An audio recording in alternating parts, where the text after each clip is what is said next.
Good afternoon. Today is the 28th day of December 2015, and I'm very, very happy that we have Fabienne with us. Namaskar, Fabienne. And we have so many things to talk about with you, but could you first tell us a little bit about your memories of when you first heard of Mother?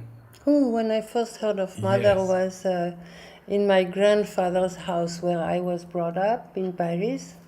And they used to have meetings there for the darshans around the center, what was it called, Center of Education or something like that.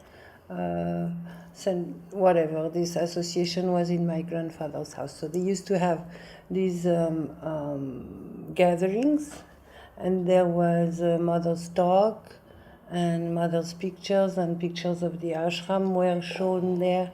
So when I started becoming conscious, maybe when I was 5 years old.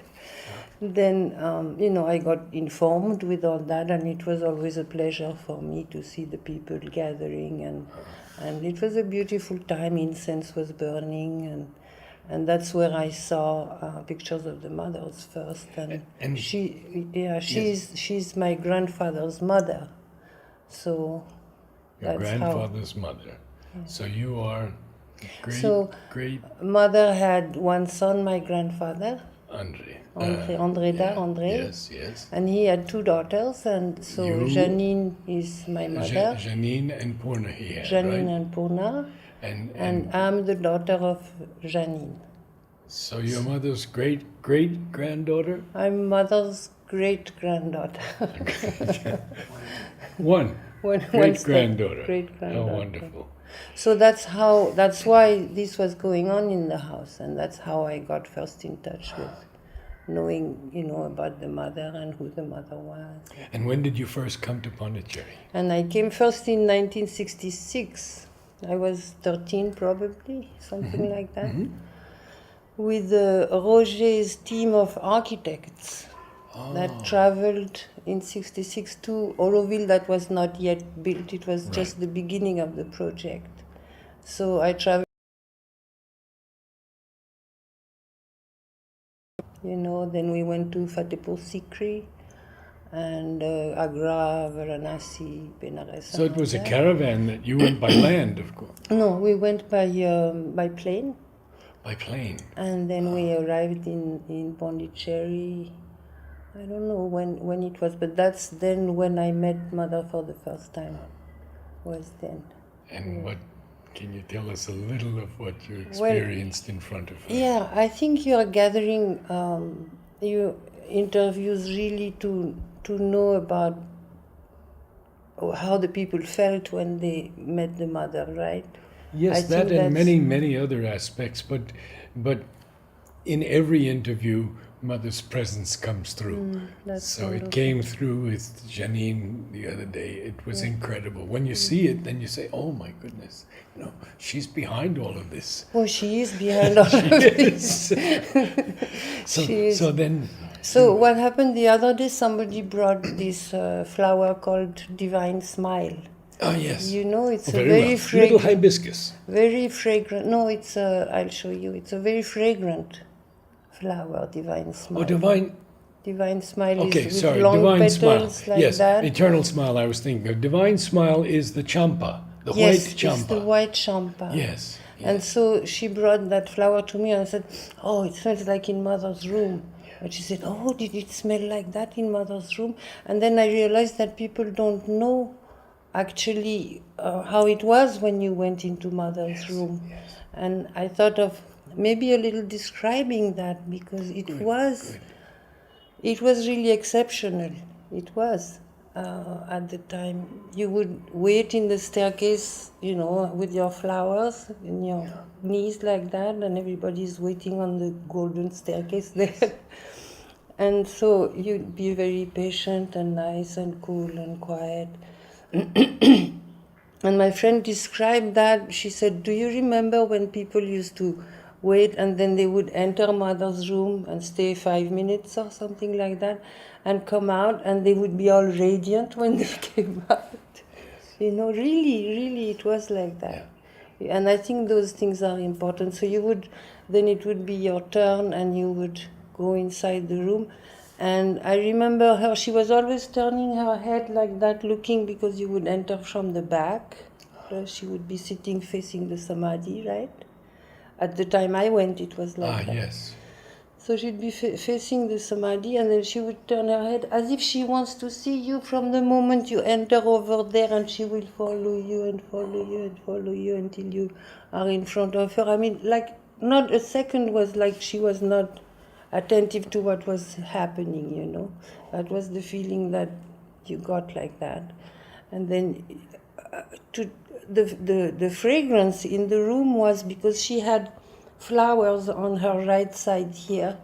You know, you would give her flowers, and then she would choose some flowers for you and give you the flowers.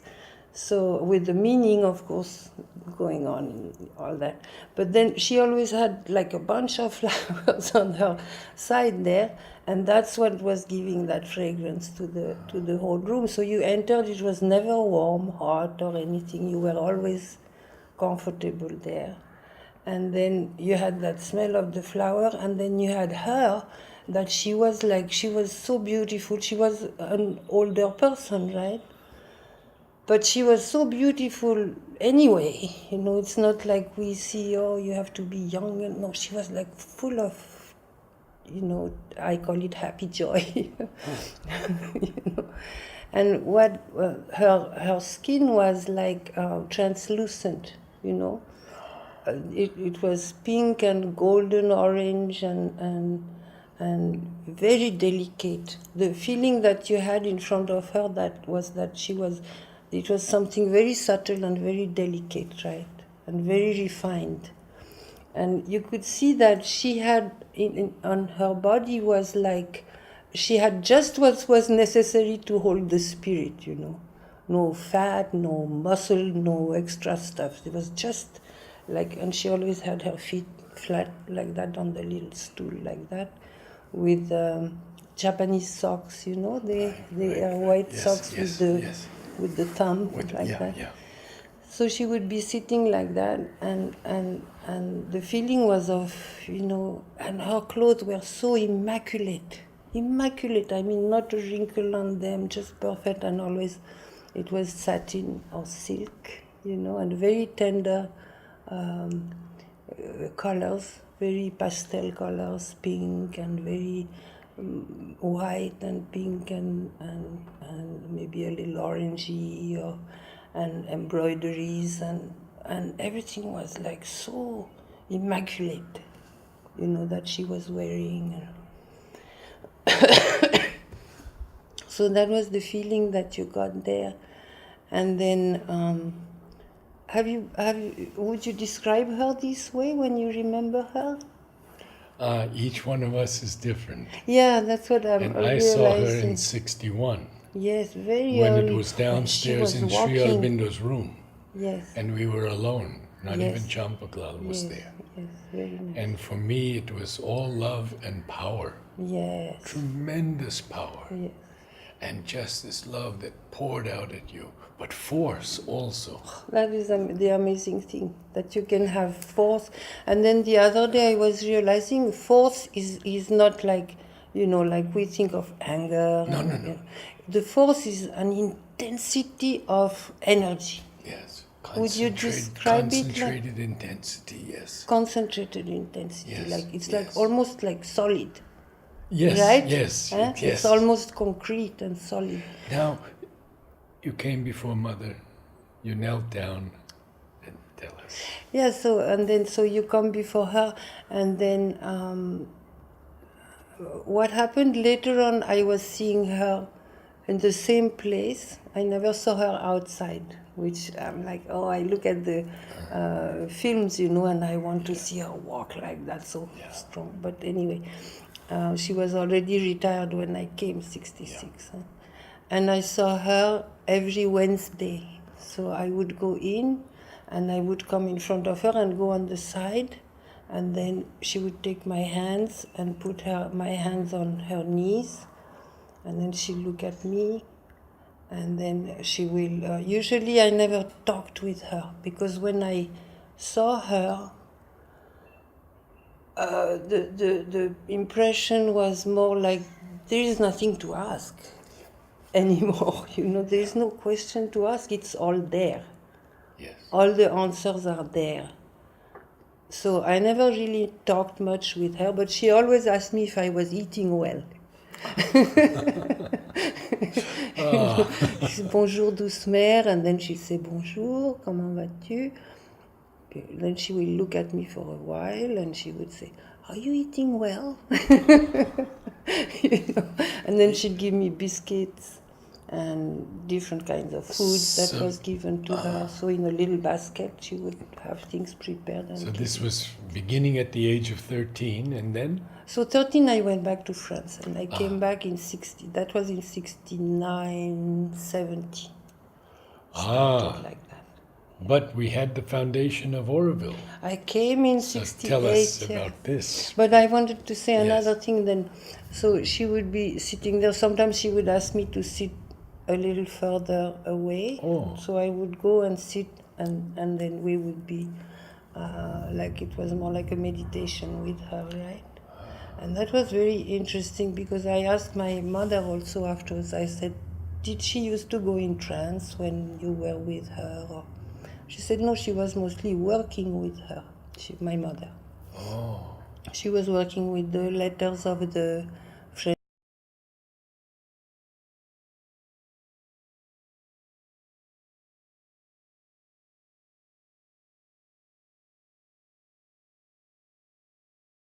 I was telling Judson before that she would go into a deep breath, you see, and then she would be in trance for a while, and then, if you don't make a move, if you don't make a sound, or if you don't move, if my hands were on her knees, then I would move her, otherwise she would not come back. She would be in trance, gone, immobile still, and she's gone somewhere. And so then I had to not overtake, my time was like half an hour or something like that, 20 minutes or half an hour, and then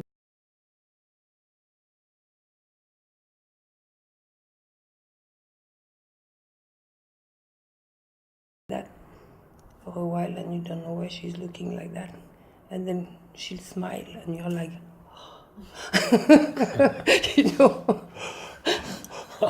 what is this? So that was an important thing to say, that she really had such a presence. And then the feeling also those days was, I was thinking about it, thinking of the interview and what is of value, to say. And another thing was like, you were taken care of in such a way when she was there that it was really like having a divine parent. It was the ultimate parent that you can have, which left you as an adult with no fear, no worry, it was like beautiful, and with there was so much happiness being here in this atmosphere, that sometimes I was like, what shall I do with all that happiness? What shall I do with all that happiness? And I would say, give it to her, give it to her, give it to her. It was really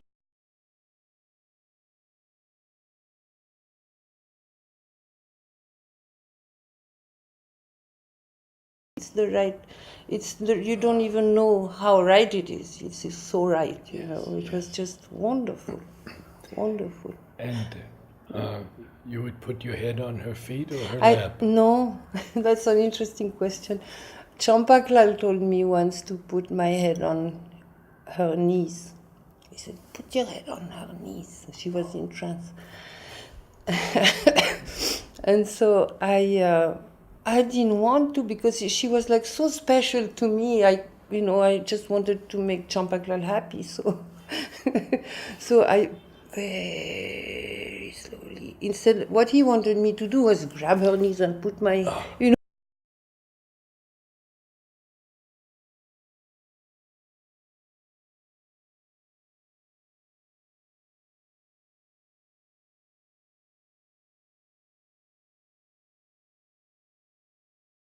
what happened, but I had it was strange, I had like a vision of a meadow with open space and I don't know really what that is.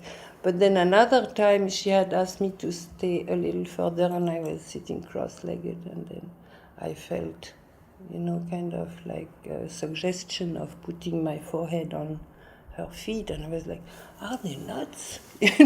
How can I put my forehead on the mother's feet who is in her, even she's the Divine Mother, she is she's like so much and she's even in her physical body and I can't even touch her feet, so I took my legs and poof, I went like this and I'm not going to do that, and then she laughed. After that she laughed and she asked me to come and to kneel in front of her and she kissed me on the forehead.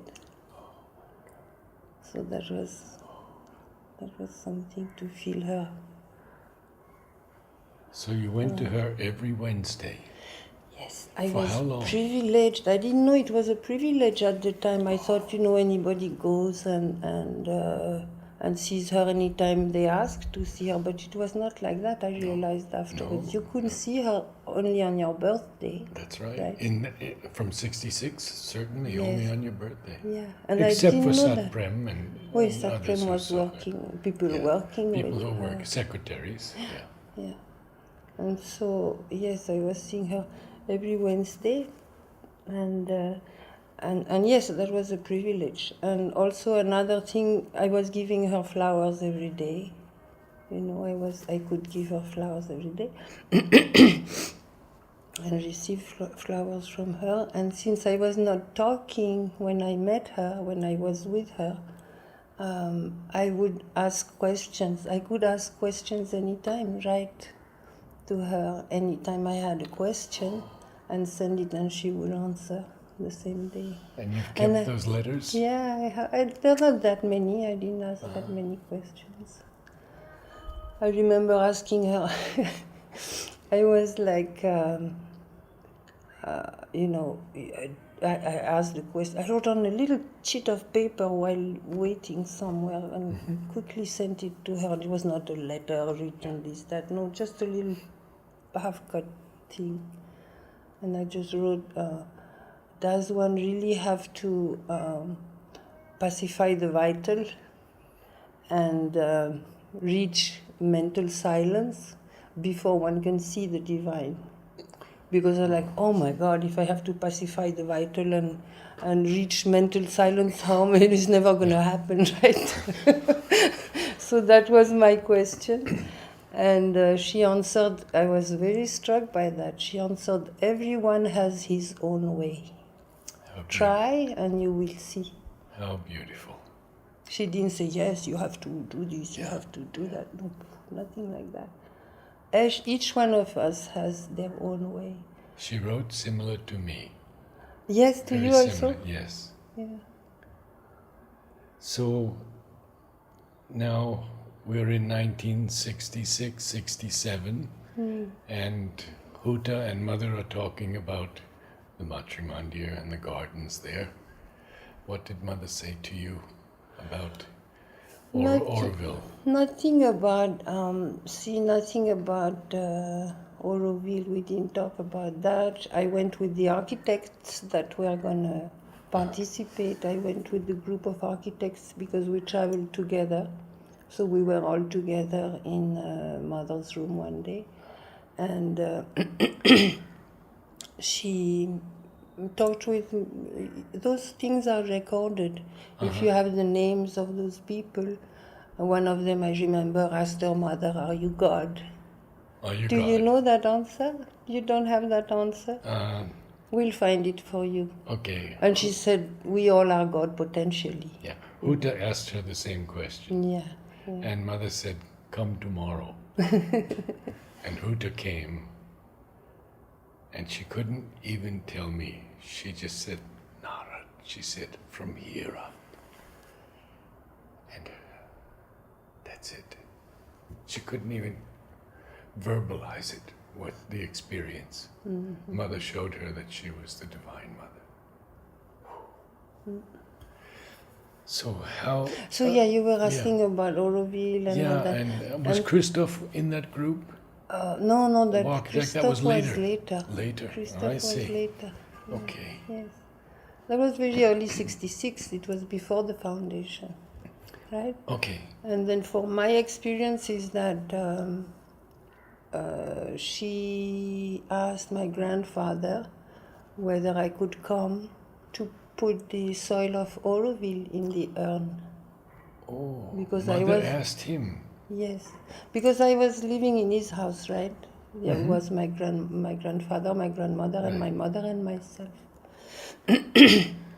And so I was living in his house in Paris, and so she asked him whether I could come to put the soil of Auroville in the urn with Kalia, my cousin. So by chance, normally the children cannot avoid going to school in France. It's forbidden by law and all that. But I was doing ballet at the time. I was studying to become a ballet dancer. And so I was out of the school system and doing my studies through correspondence. So because of that, I was able to come to Auroville, and I carried the flag, and Kalia poured the soil of Auroville in the urn. So that was my experience of that time of the inauguration of Auroville. And she called us, I think it was a day early, and she gave me the flag. It was really a very joyful and how to say, like a ceremony of the divine, important, serious, important joy duty. Yes. She gave me the flag like that, and she gave the box of soil to Kalia, and I think it was kept in the night, and we carried it to... Oh, she gave the box of soil to Kalia. Yes, soil of Auroville. I was there photographing. Mother gave me permission to photograph the ceremony. Nice. So I remember it quite well. What did you feel at that moment at the urn? Well, it was like... it was really the enthusiasm, the energy, the positive, go for it, kind of new possibilities for the whole world and everybody and humanity, and and mostly it was a feeling of being in the right place at the right time with the right people, with she being really, you couldn't say that you had any possibility of saying that she was not doing the right thing every second, basically. It was like a big enthusiasm and joy, and that's how I lived it. Yeah, many of us. Yeah. Many of us the same, yes. Yeah, the same. So you continued to see Mother after that? After that is when I settled down in Auroville for a while in Fort Commerce. I was in Aspiration, then Fort Commerce. When Bob when Bob and Deborah were there? Yes. We did a dance program with Deborah, Bob Lola. Yeah. So that's when he was there. Then I moved to the ashram afterwards, after that. And that's when I started seeing her more regularly, when I moved to Pondi. Yeah. And certainly the most important thing is to feel her presence now, not even remember what she was, or it's good to remember, but we can feel her. We can feel her now. I mean, when I come to the Samadhi, it's like I was saying, or to Sri Aurobindo's room, I got by chance, and twice it happened. Recently, I took my mother to Sri Aurobindo's room because she cannot, follow the darshan queue and all that. So it was arranged that she will go separately, and I brought her upstairs, and she was sitting there, and then the girl came and she said, "Is she all right? Does she want to move?" And I didn't understand that they wanted us out of there, you know. I didn't. I think so. I think that's what they were meaning, you know. But we ended up sitting in Sherbindo's room for, I think, an hour, you know. And I'm telling you, the presence there is there. And that's when I really felt this force as being a solid block of energy, you know. And that happened by chance because she came again and said, "Is she all right? Can she sit for a longer time?" I said, "Yes, she can sit for a longer time." You know, sure, she can sit for a longer time. Wonderful. And then after the third time, I was like, oh, she was telling us maybe we can go to the parlor where you met Mother for the first time, which is just must be a blessing to have met her there at the time. Because that's a very special place. We got Judson and I to meditate there. When Kumut was there, we would go every morning, and she would let us sit in Mother's parlor for, you know, like half an hour or so. Yeah. And I mean, it's like the places, the Matrimondir is the same. Our friend said sometimes he goes and he thinks 5 minutes have passed, and it's 4 hours. You know, so it's there, the presence, you know, the force is strong in, in that one. Really, the force is there, the presence is there. And when I go to the Samadhi, which is something I want to say on tape also, if somebody sees that, is that just imagine you are at the Samadhi. Imagine yourself being somewhere else, even though you are in that place, and you compare the atmospheres. Where are you going to find this? It's there in the Samadhi, it's there at Mother's parlor, very strong. It's there in Sri Aurobindo's room, very strong. It's there even, you know, in Pondi. I feel it like that. And I think it's important that, you know, we realize that it's available now. And I wouldn't even say, for me coming back, I feel the thing is more accessible and is even stronger than before, you know. Another thing I wanted to say that's funny also, because when she passed away, Mother, I was here, and she was put on that bed on that couch in the meditation room, right? Yes. And so everybody was going in a file and coming back and going as much to see her, and I had not heard the instructions at all. So I broke the line and I sat down there, and I was like, why people are not sitting here? I'm very happy sitting here, and why are they going on, you know? I didn't know you're not supposed to sit there. So I sat there for hours. I see. And no one stopped you? No one stopped me. Nirodha was there sitting, and I was just behind him, and I was just, you know, same thing. Her body was laying on the couch, and it was so full of force. That's what I saw. Yeah. That's how I felt it. It was full of course, love.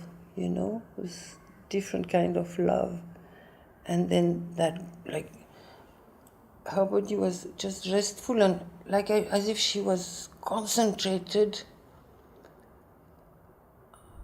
and present in that body, you know, even though she had left the body. And very strangely, we worked at the Samadhi and we worked with the flowers, and they opened up the Samadhi and she was laid there. But somehow the whole experience of those days, it was like I was carried with joy. You know, there was never a moment that I would feel. Of course, I felt, well, you know, it's going to be different. You know, she's gone, but she knows what she's doing, first of all. She knows what she's doing. And then it didn't matter somehow. I never felt grief or, you know, it's not good. No, it was more of I was carried with joy. It was very strange. Oh, beautiful. Very strange, yeah. Because it wasn't the feeling of many people. Yeah, I don't The know opposite about was that. grief. There was a lot A of lot grief. of grief. A lot of grief. Sure, sure. There were those who were so close to her physically. Yeah. Yeah. That was a great blessing for you. And so, today, tell us about what you're doing, your work. Oh, now I'm plunged in Savitri. I see. Because, there's a big thing that should be also not accepted anymore is lots of people say, oh, Aurobindo is so difficult to read and you can't understand and, it's impossible. And so you read the letters here and there and you end up not reading anything and not really getting to it. And then one day I thought, my God, I have to read Savitri before I die, So I started reading and I went through and I was like, oh my God, I understand. It's like revelation. And then so I started rereading it and I got the bright idea of recording myself. See? And so I recorded, and what happens, I advise anybody to do that in their own voice. It's very easy now with the computer. You just speak into the computer and you have the reading of your own voice for yourself to listen to. So what happens is that you can listen and listen and listen to the same canto over and over again. And whenever you can get rid of all the other stuff that bugs you, you lie down, you put the earplugs or you listen, and you can really enjoy the thing so much. I mean, it is just unbelievable the way he wrote, the way he put words together, the transmission that happens, it's like endless bliss, just diving into that. And so if I have to say what kind of work I do now, their work was play, and play was only work. That's how it comes in Savitri, right? Yes. Their work was play, and play it was only work. Yeah. And every line, sometimes 2 words, you can't imagine how somebody puts those 2 words together. You can't imagine how that phrase has come out from what, where, how. And you're reading in English. Oh yes. You're reading in the original. original. I have no difficulty with the English. See. Not at all. Every Thursday and Saturday evening, right here, at 5 o'clock, Alok and I have a series called Explorations in Savitri. We'll be here. And we read line by line. Where are you? He Where reads are most. you now? We're in book 2, canto 3. Okay. It goes very slowly, but it's a 45-minute period. They all attend. We will be here, huh? Judson is my husband, Yes. companion, friend, Yes. buddy. Good. All of that, all wrapped in one. Hero, dreamer. Can you recall some more things about Mother and, let's say, people who came around her, or Pavitra was wonderful, like my mother said. Pavitra, Yes. you knew Pavitra, of yes, course, I do. being in Yeah, the he wrote to 60s. me. Yes, Yes, I have letters from him. Yes. See, Pavitra was a friend of my grandfather because both of them were polytechnicians originally. They went to the same school in Paris. Pavitra was a year before my grandfather. And so they were very close, and I got access to Pavitra because he was friends of my grandfather. And Pavitra was a wonderful person, wouldn't you say? For me, he was embodying his name, which is purity, right? Pavitra means purity.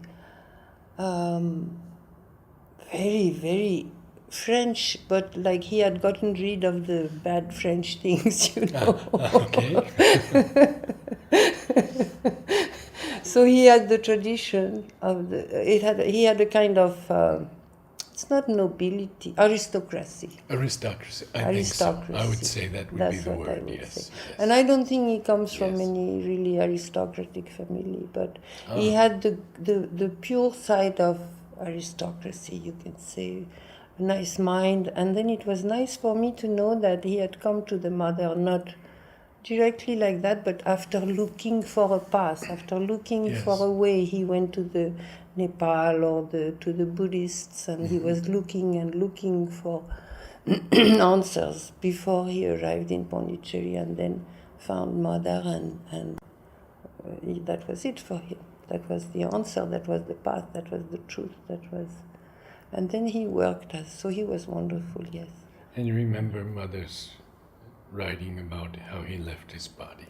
Yes, I remember that. goodness. She I'll she never said forget that she said that he got absorbed in her. When he passed away, he got absorbed in her. Consciously, he was putting every part of himself into her. And Mother said he couldn't have done it as he was in this life. It must have been some from a former life, that power to completely put oneself into the mother. She even said that she didn't know that he would be capable of doing that, Yes, right? yes, I yes, love that. yes, And, yes. I love it because she says, "Oh, I didn't know," and I like that. I like to point out that very often she says, "Oh, I don't know. I didn't know." Yes, that's very nice. Yes, yes. So she did say, "Oh, I never." I didn't know that he would be capable of doing that, Right, putting right. himself, passing himself. I don't remember the details because I read that like full speed, everything I wanted to know, the whole, the whole thing. So I don't remember all the details, but yes, he passed into the mother, and you say, Yes. step by step like Yes. that. Yes. How does one do that, right? And he was nice. Who else I remember? I Who remember else? Vasudaben.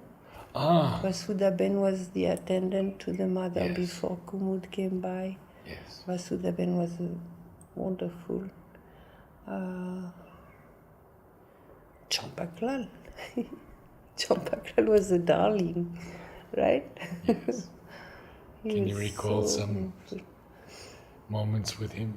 Well, also I didn't talk with him either. Ah, Just like smile and just be happy to see each other, and just his expressions. And many people had, and can still have, many people had that, was just like a simple happy joy, like they just happy to be together right there with her, and it's like there was some kind of extreme simplicity also I felt those days, because you knew if there was any difficulty you could always ask her what to do, so that's why I mentioned her as a parent, because that's how a child is with his parents, right? Like a 4-year-old is like totally unafraid, because the parents are going to deal with everything. So she was the parent dealing with everything, and you knew that you can always refer to her or whatever. So you had a kind of some worries are just taken away from you in that sense. And I guess now we have to do the same thing without her presence here. yes. But her presence also, one thing I would mention is that you can find her presence, and it's in Savitri, many places. Savitri, first of all, it shows you that you need silence. You need to find the stillness. It's there everywhere when there is a important passage or important happening. The stillness is mentioned. So the stillness is necessary, and he mentions the eternal moment, and the eternal moment whom the immortals live. And he mentions the eternal moment as the paradisal note. the paradisal note. It's a note from paradise, being the eternal moment.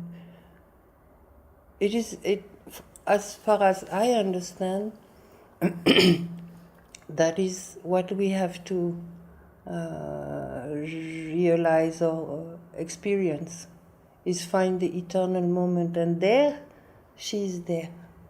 Yes. She's there all the time. Yes. And that is her atmosphere, that is the atmosphere at the Samadhi, that is the atmosphere in her room and in her parlor. And if you go into the meditation room late at night? Early morning is nice too. I see. Yeah, I used to go before 7, you have to go. 7 people start coming in, and then there's more hustle bustle. But and late at night is just... So this is good to mention that those possibilities are there. We still have access to very special places, moments, knowledge, just like we can even make better of it, having known her or not. I mean, there's one thing that would be nice to do, is to ask people what spiritual experiences they have had. Make it anonymous. Don't say. Yeah. Make it anonymous and not a video, just the record. Because if you talk to people, they will tell you they have had spiritual experiences or other things. Yes. There is a lady that told me that she dreams of the mother every night. And she told me because she had a dream of Judson, and she said he was a very good man. There's a group of teachers who bring young students here from Mumbai every year. And this one girl said to me, "Oh, I understand Savitri so beautifully, 15 years old."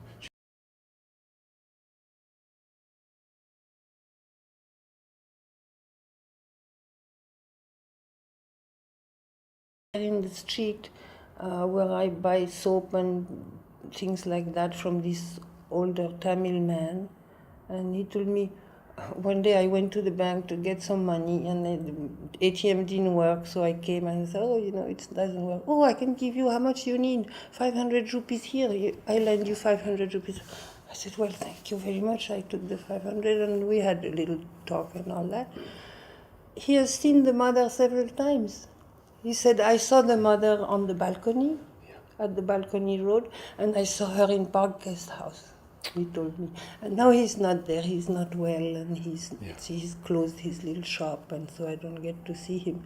But, it's like, and garbed in beggar robes, here walks the one. There walks the one, yes. So everybody is well. So I was saying that keep it anonymous, but get a record of what the people have experienced in even the spiritual experiences. They write them down. Nobody knows who it is. It would have to be anonymous, yes. Yes. Because people don't want to talk about it. First of all, they don't want, and it's not good if it's with the name, then, I had that. Exactly. That doesn't work. Yes. But if it is anonymous, it is good to know that people do have contacts, They do have sometimes peace that they don't know where it comes from, and they are just, invaded with the peace. So that's one of the things that would be nice, I think. This morning you sent me an email with a beautiful painting. I want to ask about that painting. What did I send? I sent you an email? There must be Judson. Or by mistake it went to you. Did you send an email? No, just said you'll be there. You'll be there on time.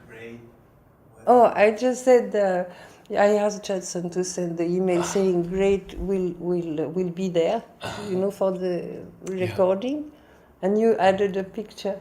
What picture is that? He got caught. Very interesting. Which one was it? Was it the one of the It's a being. It's a being with everything around yes, him, yes. and his eyes, and there's 3 sides Yes. of it, and he's holding, and he's doing mantra. Yeah. And he moves. And he moves. Oh, I know which one Yes, it yes, is. in I the- know which one it is. It is a psychedelic Yeah. angel kind of Yeah. thing, and it's funny because on the email it moves. You know, it's not Yeah. like static like that. So it's got Right. his head moving Yeah, like yeah, that and yeah. his eyes going like that. Das heißt hier im Baustein. But this is the California side of things. Okay, okay, got it. Back to our talk. Let's take a few minutes break Okay. and we'll continue because I want to ask.